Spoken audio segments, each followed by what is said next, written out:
இந்திய அரசியல் அமைப்பின்பால் உண்மையான நம்பிக்கையும் பாராட்டையும் கொண்டிருப்பேன் என்றும்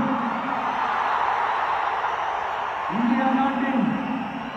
ஒப்பில்லாத முழு முதல் ஆட்சியையும் உரிமையையும் நிலைநிறுத்துவேன் என்றும் தமிழ்நாடு அரசின் முதலமைச்சராக உண்மையாகவும் மனச்சான்றின்படியும் என் கடமைகளை நிறைவேற்றுவேன் என்றும் அரசியல் அமைப்பிற்கும் சட்டத்திற்கும் இணங்க அச்சமும் ஒருதலை சார்ந்தும் இன்றி விருப்பு வெறுப்பை விலக்கி பலதரப்பட்ட மக்கள் அனைவருக்கும் நேர்மையானதை செய்வேன் என்றும் ஆண்டவன் மீது